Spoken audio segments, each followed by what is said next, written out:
Because let me tell us something. If you have a great destiny and your husband is not there to support that destiny, that destiny will die. And what brings about lack of support? When you have this belief, this ego, in you that I am the breadwinner, a woman saying I am the breadwinner, until women begin to see that Christ is the breadwinner of the home. Because if the man fails to submit to Christ, and then you fail to submit to the man, then there will be crisis in that home. You won't be able to fulfill your own destiny. Very, very correct. You understand? So if a God man is around you and then you refuse to see yourself as a nobody, then that is what will make that man to begin to see that, there is somebody, because he only wants to see only one person in the house.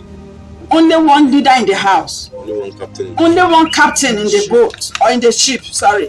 So by the time you begin to see that I, the spirit of I is there, I'm the one buying things for you children, I'm the one doing that or that, I'm the one, the man will see need to bring the woman under key and lock. For me, another thing that causes this very bad character or this bad thought system for men, it is usually a man that is adulterous.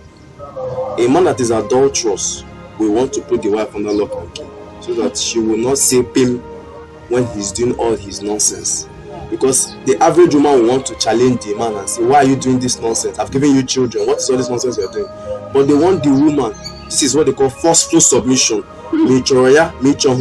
Whatever it is that I do is final. I will go and sleep out there with the woman. I'll come back. I will not live up to my responsibilities. I will do anything I want to do. And I want you to say yes, sir, irrespective of whether what I've done is good or not. So an adulterous man will want to put his wife under lock and key.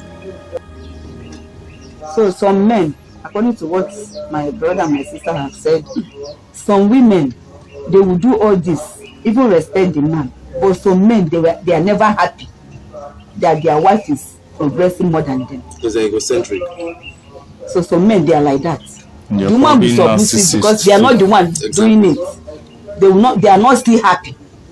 They want to do everything to bring the woman down. But I feel that naturally women are dominatory by nature. Because why would the Bible or why would God say a woman should be submissive? Because he knows that we women, we like to be in control. So imagine when a woman is acting in such way, and you as the man, you are the head of that family. I disagree with you. Not all the women. I have a sister. She was submissive up to death.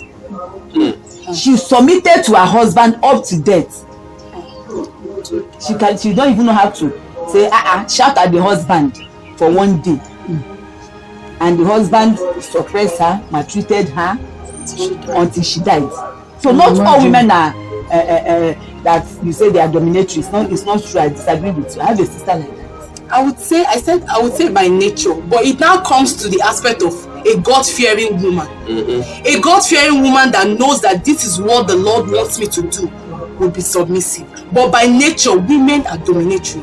Of course, women are truly dominatory by nature. They have that domineering spirit. They want to dominate. But I don't think there is any woman that wants to dominate her husband.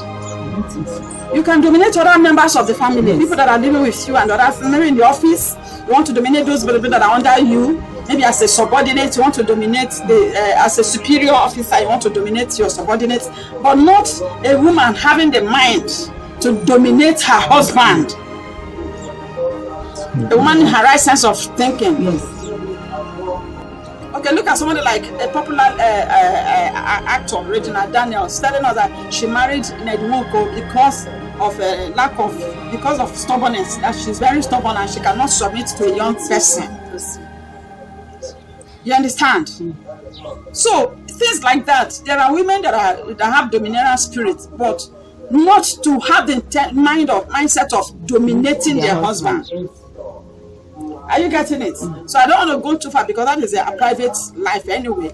But if you look at it, a woman that wants to let the children know that she's all and all, a woman that wants every member of the family to know that I am the head of the family, a woman that will call her family members and tell them, if you have need, let me know. Don't tell my husband.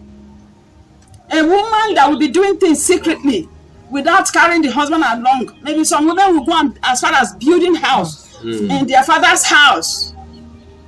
If a man gets to find out that to the extent that you have built mansion in your father's house and nothing has been done for the children, what do you expect? A woman that will be under the husband's roof and he has catapulted all her siblings abroad.